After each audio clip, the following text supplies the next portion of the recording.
long as you can and bring it home. There are some changes to the production car category, but nothing earth-shattering. The three classes intrinsically remain the same. The prolific championship-winning navigator Francois Jordan, however, is the production car representative in 2008. The classes are basically the same as in the past. You know, in every aspect of sport, there are rules. And in our sport, in motor racing, and in more particularly in this case in off-road racing, we have to abide by the Motorsport South Africa rules. It's all inscribed in the book. When you buy your license, you get all the regs and rules, and you build your car according to that. On the production side, we basically only got three classes. We've got a Class E, a Class D, and then the super production, the SP class. Basically, Class E is 3.5 litre maximum, diesel or petrol. In the diesel variety, you can have the turbo-fitted models, and it's, as I said, it's the four-cylinder class. Very limited modifications.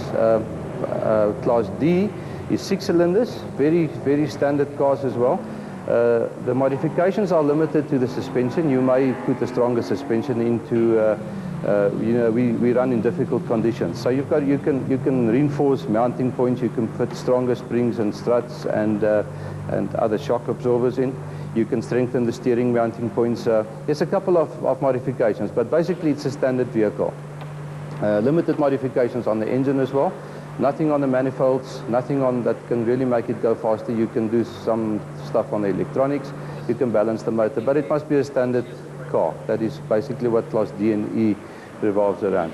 The man in the street can buy that car and he can run with it on his dirt roads, and he will have a good vehicle. And that's where the testing program also comes on for the manufacturers. I know that the manufacturers has done a lot of modifications on cars, gearboxes, buckies, LDVs, that came from rally or race-proven stuff that broke, gearboxes that a problem in the gearbox has been rectified on one of the manufacturers, a problem on the front diff has been rectified on another manufacturer. So it's a very good testing ground for the manufacturers. What about SP?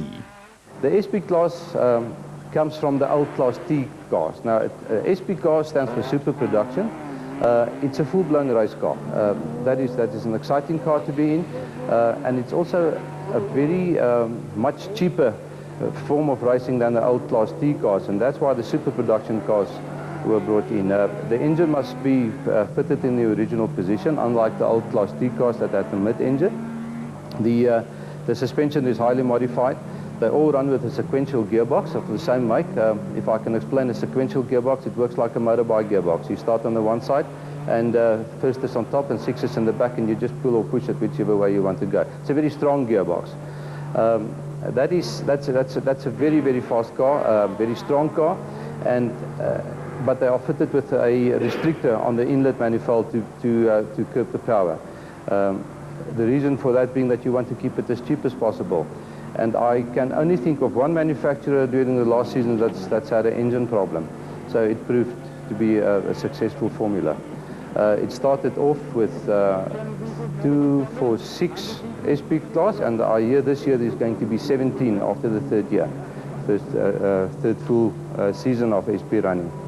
So that proves the point. It's going to be a very exciting season between the manufacturers. There's going to be Ford, Nissan, and Toyota. And there are rumors of some other manufacturers also coming in. What are the spin-offs for the public from off-road racing from days gone by to today, and the new attitude to the racing? I think the spin-off to the public is tremendous. The people follow the races much more now than in the past because of the battle between the manufacturers. And you know, there's Ford guys, there's Toyota guys, and there's Nissan guys, and they are keen followers of all the vehicles. And I think it surely shows in the sales as well. I don't want to single out manufacturers, but they all tell me that they are benefiting from the racing program, selling LDVs. For the Japanese motor manufacturer, off-road racing is the ideal showcase to displaying their workability out on the hills and dales of a rough and tough countryside. Motorsport is part and parcel of the Nissan way of doing business. Since the early days when we were rallying, carrying on now with our off-road series, having followed through with hardbody, now with Navara. It's an invaluable marketing tool. It positions us as a company that builds world-class product, and we do very well at Motorsport. Off-road gives us an opportunity to demonstrate our vehicles out in the field where they're performing, designed to do what they do best. The Nissan record is enviable, but how do you keep it up? 7 successive wins have been great for us. More important to us is to try and get the 8th successive win. It's a highly competitive environment. We've proven ourselves over the last 7 years with hard body and more recently with Navara. And this is a very important proving ground, so we want to carry on with the success. The Nissan Dealer 400 in Darling is where the hosts have invariably done well. The sponsorship of the Darling Rally and the Sugar Belt are very important to us. They are races where we've traditionally done very well, and they're areas where we sell well, but we'd like to build our sales, and we think it's very important to continue with those 2 races and to actually take the product to the people. Vehicle and asset finance from ABSA.